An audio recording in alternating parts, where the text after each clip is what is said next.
girl, you don't have to face these people. But I did. And I was getting all these questions and judgment and, well, why didn't you do this? Or why couldn't you do that? All these solutions that other people had. And it was making me so bitter because I'm like, look, I used to go do my checklist. I did everything right. I was saved. I was going to church. I was praying. I got married before I had kids. I did all this stuff in order and my life still crumbled. And it wasn't because I was doing something wrong, but it was because God had a bigger pathway for me, and the way I was doing it was getting in my way. And so when people were trying to reach out, I wasn't even in a place to articulate what I needed because I was so mad that they didn't already know. And how many times have we been in a situation on a journey and we're like, I'm all alone. Nobody understands. Nobody's there. And then you have people to say, I'm here for you. But it's like you don't really take the time to unpack what that means and really articulate what you need. And so I was mad at people, not only in their judgment towards me because they didn't really know the story. They were making their own assumptions and conclusions. They didn't even ask either. I had no room, but I felt like I had to defend myself and hold my own honor up. Talk about, just imagine Jesus when he was on the road carrying a cross. If he would have stopped and cursed some of those people out that was spitting on him and talking about him. And what if he just thrown the cross down and said, nope, never mind. I'm good. You could call legions of angels from heaven and just wipe out the whole country.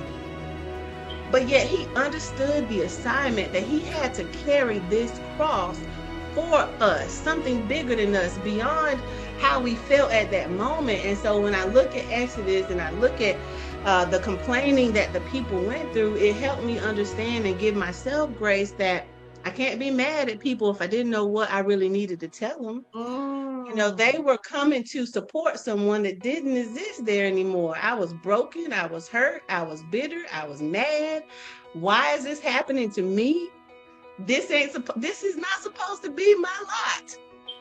I was supposed to be in a fairy tale land of everything else, and I'm supposed to look the part. My life isn't supposed to fall apart. How many of us get ourselves in that situation? We want to look the part, but don't want to admit that our lives are falling apart.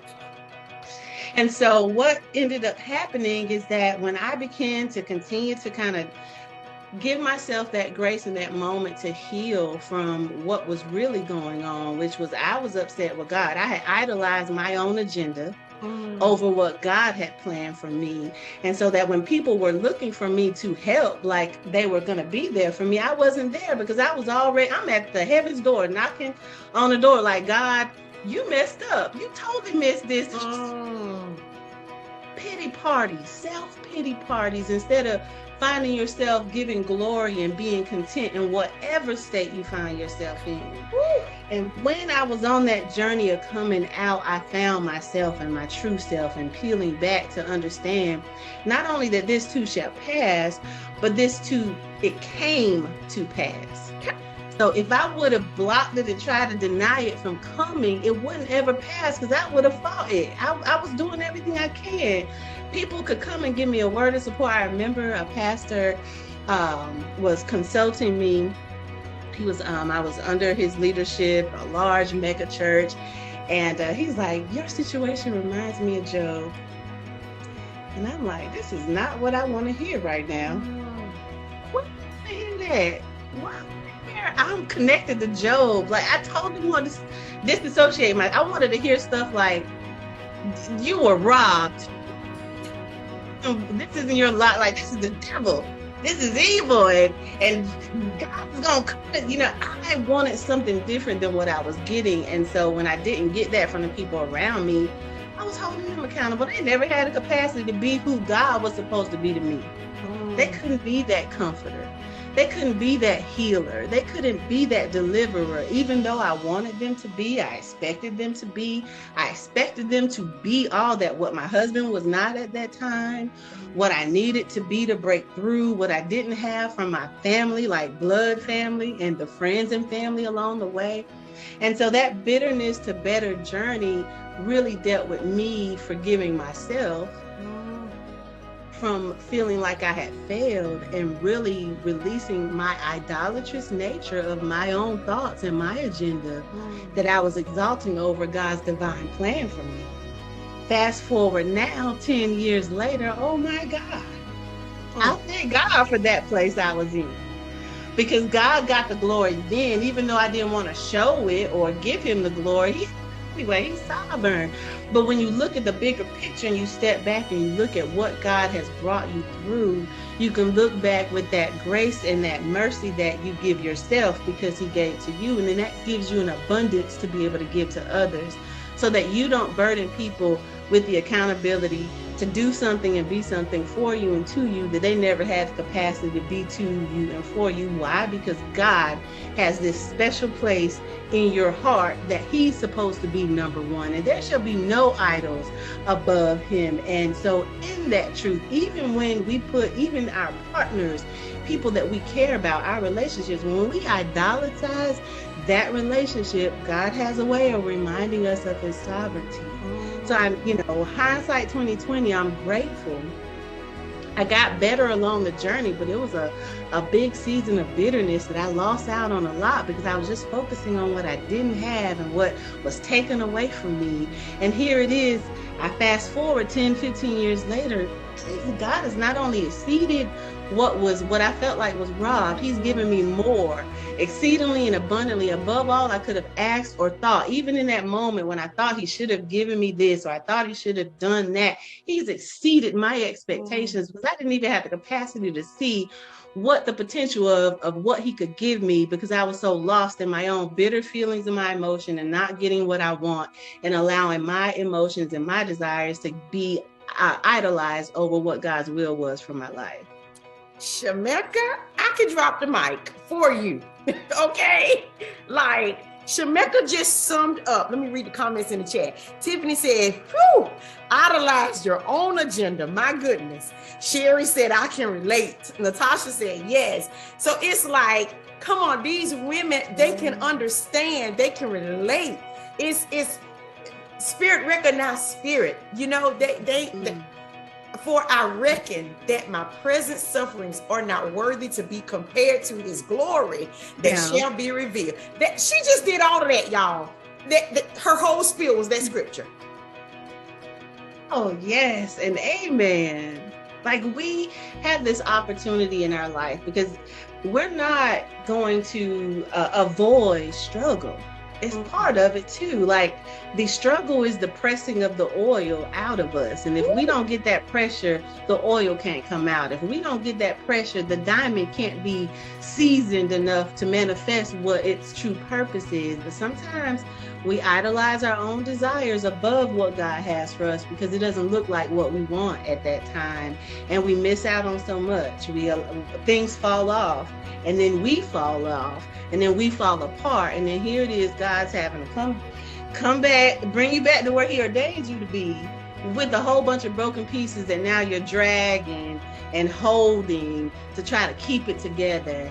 But God is such a merciful and beautiful God, and no matter where you are on this journey, bring your broken pieces. Come on, bring them all. That just makes you a beautiful mosaic, because that brokenness is an opportunity for God's glory to be revealed to the people that are watching and wanting to know what's going to happen. I had a lot more witnesses to my journey that ever came to the forefront and told me they were watching, but they were, and for me, I'm like, you gonna watch me fall? Like, really?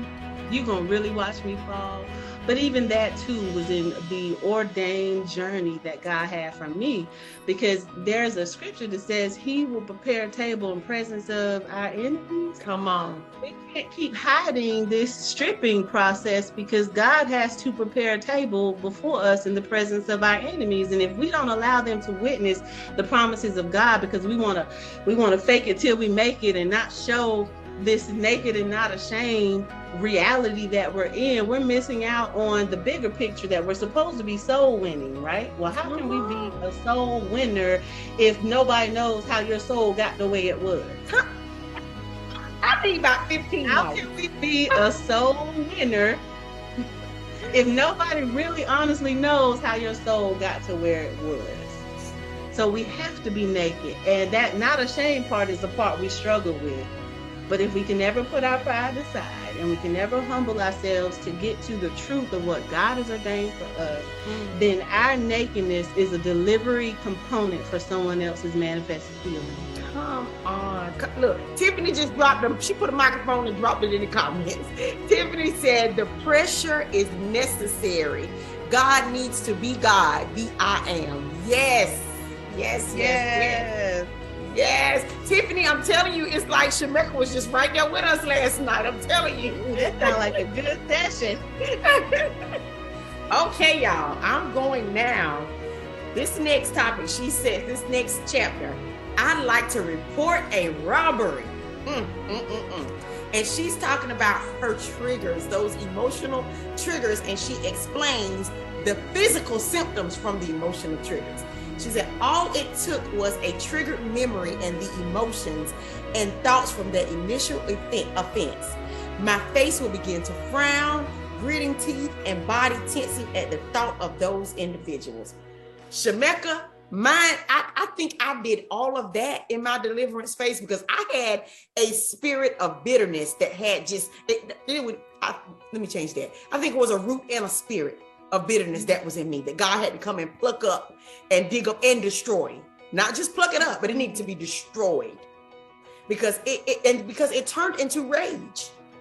And so what you described here became me daily. I was living that. And for me being stubborn, for me being vocal, for me being independent, God, you mean to tell me you want me to shut up? You mean to tell me I can't say nothing? You mean that was a journey that I probably was like the children of Israel wandering around in Egypt. I probably made a 5-month journey, a 10-year journey. I'm telling y'all. That's how bitter I was. And to get to the point one night where I literally, you know how you hear people say things and you like, oh, they just made that up. I literally saw red one night. And that's when I knew I had the rage in me. Oh, it was powerful. And Yolanda, one thing that it reminds me of, sometimes we feel like we're justified in our anger and our bitterness. Somebody wronged us. And we'll hold somebody accountable for breaking one of the commandments, right? Because it's an offense against us, but won't deal with the 3 or 4 that we do. And so on this journey, when we talk about this in the book and what I encourage other people to do is kind of like evaluate how you treat certain people, because we are all spirits. We are all souls. And I had found myself in a position where I was likening unto this one person, and that person couldn't do any wrong no matter what. Now, they were doing some wrong, but it was like I would always turn a blind eye to it out of love. And God just really showed me, like, now, if you do this for one person, why can't you do this for everybody? And so for me, I'm a survivor of childhood sexual abuse. And it's not just for one person, there's several accounts, and different people. And so for me, my bitterness to better journey as a survivor means that I had to forgive people that wouldn't even admit that they had done anything wrong. Not only as a child sexual abuse survivor, but also for those that didn't even understand the impact of what they had done.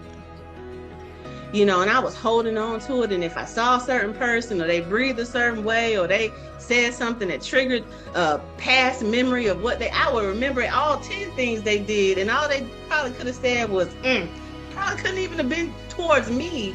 But because of my bitterness and the things that I was holding on to, they could breathe and it was wrong.